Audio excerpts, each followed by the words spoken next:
हाँ जी बच्चों, मैं हूं उनके श्रीवास्तव। आपका स्वागत है हमारे चैनल प्रगति कोचिंग क्लासेज में। पार्ट 1 में मैंने आपके लेसन 1 रियल नंबर का इंट्रोडक्शन यानी कि वास्तविक संख्या का इंट्रोडक्शन बता दिया है। हो सकता है पार्ट 2 और पार्ट 3 भी हो, क्योंकि हम इसको बहुत ही डिटेल में अच्छे तरीके से बता रहे हैं और इसलिए पार्ट 3 भी आपका हो सकता है। तो इस इंट्रोडक्शन को आप अच्छे से देखिए और अन्य जो पार्ट्स होंगे उसमें हम लोग कोशिश करेंगे कि एक्सरसाइज वगैरह है उसको सॉल्व कराएंगे। उसमें भी हो सकते हैं एक एक्सरसाइज में 2-2 3-3 पार्ट हो जाए, तो उसके लिए आप मुझे माफ करिएगा, परंतु सारे क्वेश्चंस आपको अवेलेबल होंगे, एक एक चीज आपको सॉल्व कराया जाएगा। तो चलिए हम आगे की तरफ बढ़ते हैं। आगे क्या है कि प्राइम नंबर क्या होता है। तो प्राइम नंबर वो होता है, a prime number has only 2 factor. इससे पहले आपको फैक्टर और यानी कि गुणनखंड पढ़ाया गया है, तो उसके सिर्फ और सिर्फ 2 फैक्टर होते हैं, या तो 1 होता है या तो वो खुद होता है। हिंदी देख लीजिए, जिन संख्याओं के केवल 2 गुणनखंड होते हैं, एक तथा स्वयं, उसको हम लोग क्या कहते हैं, नंबर या फिर अभाज्य संख्या कहते हैं। जैसे एग्जांपल देखिए, 2 जो है, 2 या तो खुद से कटेगा या तो 1 से कटेगा। 3 का भी वही हाल है, 5 का भी वही है, 7 भी, 11 भी, 13 भी, 7 भी। ये सारी संख्या या तो खुद से कटेंगी या तो 1 से कटेंगी और किसी से कटने वाली नहीं है। इसमें 2 जो है वो स्मॉलेस्ट इवन प्राइम नंबर होता है। 2 के अलावा कोई नहीं है जो इवन नंबर हो। प्राइम तो सब है लेकिन इवन 2 के अलावा कोई नहीं होता। तो याद रखिए 2 जो है स्मॉलेस्ट इवन प्राइम नंबर है। ठीक है, चलिए अगला देखते हैं।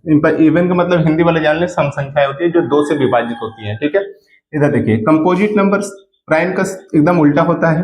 कंपोजिट नंबर कहता है numbers that have more than 2 factor. ऐसा नंबर जिसके पास 2 से ज्यादा फैक्टर हो उसे हम कंपोजिट नंबर कहते हैं।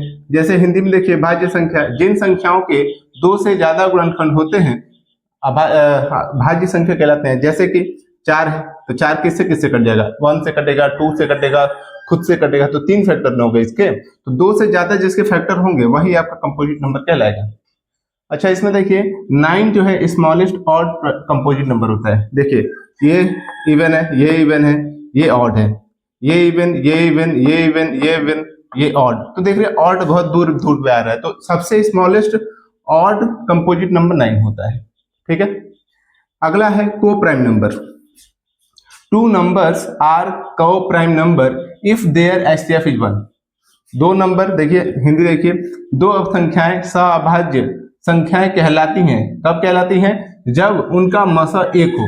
यानी कि 8 और 15 का जो हम मसा निकालेंगे, एचसीएफ निकालेंगे, तो 1 आएगा, तभी ये 2 संख्याएं सअभाज्य संख्याएं को प्राइम नंबर कहलाएंगी। सअभाज्य संख्याएं 2 संख्याएं होंगी तो को प्राइम, एक संख्या को प्राइम नहीं हो सकती है, क्योंकि एक संख्या का एचसीएफ निकाल के हम करेंगे कि हमें तो 2 संख्याओं से कंपेयर करना है। तो 8 और 15 2 संख्याएं हैं, तभी हम उसको सहभाज्य कह सकते हैं। चलिए अगले प्रश्न, अगला है ट्विन प्राइम नंबर क्या होता है। 2 prime number whose difference 2 are twin prime number.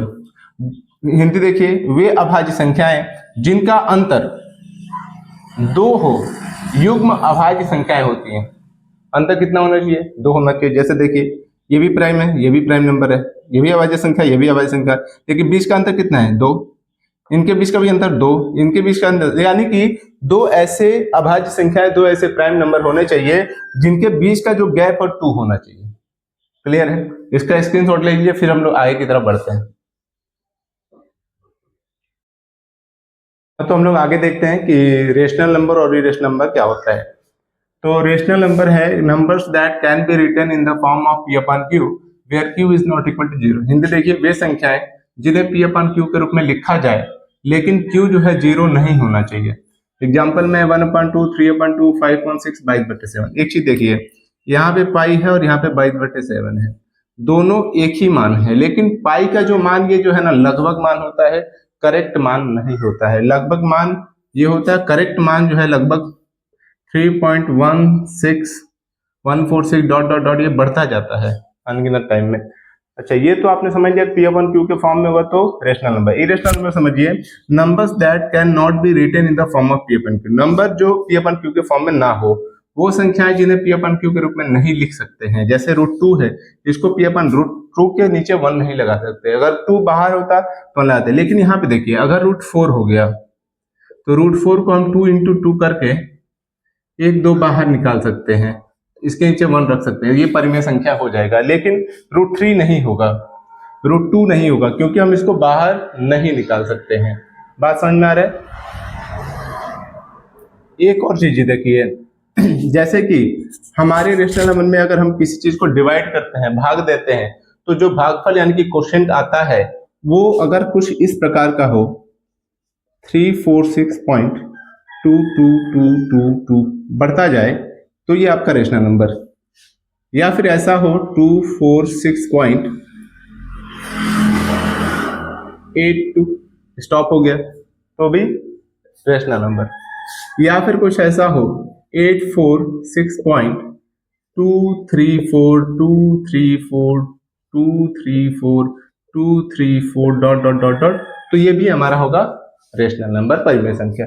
तो जब हमारा रिपीट हो, पुनरावृत्ति हो, रिपीट यानी कि पुनरावृत्ति हो और दशमलव के बाद शांत हो जाए यानी कि टर्मिनेट हो जाए, टर्मिनेट का मतलब होता है स्टॉप हो जाना और रिपीट का मतलब होता है बढ़ते जाना, तो अगर शांत हो जाए या फिर रिपीट हो तो उसे हम परिमेय संख्या कहते हैं। लेकिन अगर कुछ ऐसा हो जाए 346.24687942876 ऐसे डॉट डॉट डॉट, तो अलग अलग नंबर बार बार बढ़े तो वो इरेशनल है।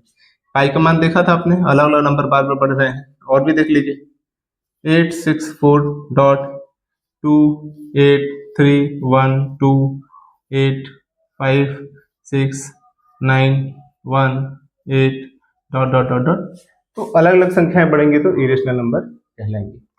ठीक है, अब अगला पार्ट हमारा है एचसीएफ और एलसीएम। इसको हम लोग अच्छे से देखते हैं क्या क्या चीज होती है, कितने प्रकार होते हैं, किस तरीके से उसका